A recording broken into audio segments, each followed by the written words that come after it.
Hey Matt, what's going on? Austin Aries, thanks for reaching out on the Cameo app. Pretty cool little thing. The big 3-2, huh? Happy birthday, man! On the 8th, 32. That's a good year, man. That was right around for me. 32, 33 was right when everything started to unfold. Right, I won the TNA World Title when I was 33. And so you're right in the prime of your life, right? You're right in the prime of your life, so enjoy it. Hope you have a amazing birthday, and I appreciate you being such a long-time fan of mine. I really do. Very humbling. And yeah, I've been doing this for a while now, man. 24 years, believe it or not. That's crazy. So you had some questions I saw. First one was, whose idea was the Gen X stable? All that credit goes to Gabe Sapolsky. Gabe was really the creative mastermind of Ring of Honor for the vast majority of my time there. And he just brought it to us the day of. Said, hey, I'm thinking about this idea. And it was an outdoor show, I think, in Philadelphia, if I'm not mistaken. We had no idea, up until the point we got there. We just thought we were having these singles matches, and then he kind of told us about this idea, and we ran with it, and the rest is history, as they say. When did I know that I would be becoming the TNA and the ROH World Champions? I had a little bit of a heads up with the ROH title win, so much so that I actually flew out to Los Angeles to do a little training with a buddy of mine, some martial arts training, but also to hang out with Joe. We didn't really know each other that well, and it was important for me that he got to know me a little bit and that he felt good about passing the torch on to me. He had really worked hard to elevate the Ring of Honor title, and I wanted to make sure that he felt good about me being the guy to follow in his footsteps. So we went out there, hung out for a week, had a good time, got to know each other. Didn't really talk wrestling a whole lot. It was more just kind of on a personal level, just who we were as men. And yeah, it was a good time, and it was important for me to do that. And I think that, it made that match better. Absolutely. So as far as the Bobby Roode victory, I don't think I really knew too much ahead of time, and I might have not even really known until maybe I don't want to say the day of, but maybe a week or so before. It wasn't a big heads up, and what you also come to realize in the pro wrestling business is things change a lot. So sometimes you don't like to know things ahead of time, because then you get excited or you get your hopes up, and then they change, and then now you're in your feelings about it. So sometimes it's better not to know, because especially when I was in WWE, I mean, you'd get a format or you'd get a promo for a segment, and it would change 4, 5, 6 times, so you learn not to get too attached to any idea or any outcome, because things are constantly changing, and you need to be able to ebb and flow with all the changes. It wasn't always easy for me in my career, right? You get something in your head, and you put a lot of effort and thought into making it perfect, and then it changes, and you're trying to deal with that. And but that's the nature of the business. As far as which company I preferred, they all had their strong points.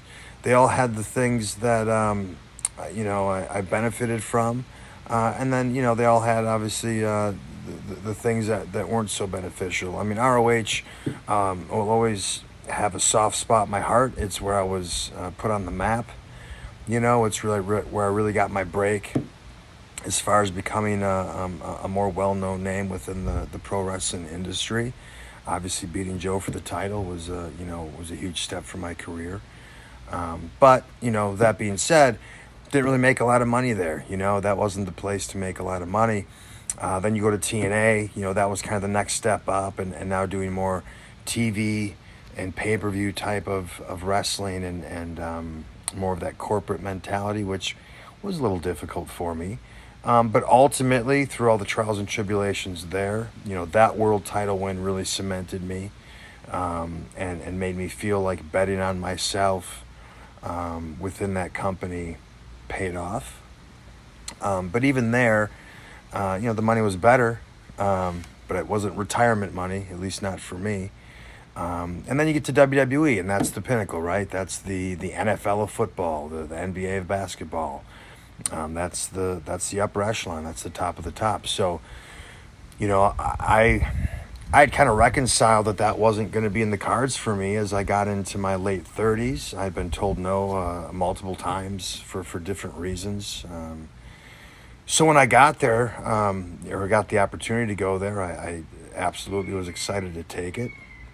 That being said, I had a feeling that we wouldn't exactly be a match, meaning I'm not the kind of personality type that thrives in that environment, and that corporate mentality of just being a cog in the wheel wasn't really appealing for me, but I wanted to go give it a try. I wanted to at least go there and say I did it, see what I could do with the opportunity.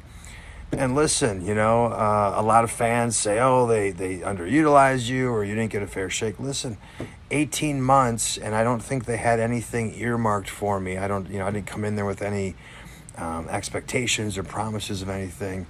And within 18 months, I got to have some cool matches at NXT. Then I got to do commentary, which I never would have thought of, which I really enjoyed and learned so much on commentary. And then, on commentary, kind of talked my way into my spot at WrestleMania, in front of 70,000 people. So, and none of that I think was in the cards for me. I think I kind of somehow was able to manifest and to create that for myself, and so I'm very proud of that. And I think the run was exactly what it needed to be. I came in, I got the WWE letters on my resume. I got that exposure. I got my WrestleMania opportunity. And then we both moved on. It wasn't really a fit. And coming out of that WWE run, I got to, the whole belt collector thing kind of took a life of its own, and that ended up being some of my favorite matches and the favorite time of my career, because I got my creative freedom back, and I got to weave all these stories and all these different promotions and really get under the skin of the fans, which made it so much sweeter when I lost all those titles, every promotion, some of my favorite matches, and I know people might not believe this, but my favorite moments in matches were me losing all those titles and listening how much the crowd was enjoying that moment, right? I got to curate that and make them dislike me so much and want to see me beat so bad that when they finally got to see it, it just blew the roof off the place, and they were the joy and the energy of those people watching me get beat. Some of my favorite moments in wrestling. So yeah, Matt. Good questions. I hope you enjoyed the answers. Give you a little insight into some of this. Again, I appreciate you reaching out to me for a birthday present. That's pretty cool. I appreciate you being a fan for goddamn 20 years, man. How crazy is that? 20 years, which means you were like a kid. You were 12. You were 12 when I was when you first started watching me, right? Wow, and now you're a grown-ass man. How crazy is that? All connected by this silly little thing called pro wrestling. So I wish you an amazing 32nd birthday and 32 more birthdays, beautiful birthdays after this one. And hey, man, if we ever meet down the road, cross paths again, you ever happen to go to a show that I'm on, come up and say hi. Remind me you're Matt from Cameo with all the good questions, and I'll remember. So all the best to you, Matt. Take care, my friend. Peace out.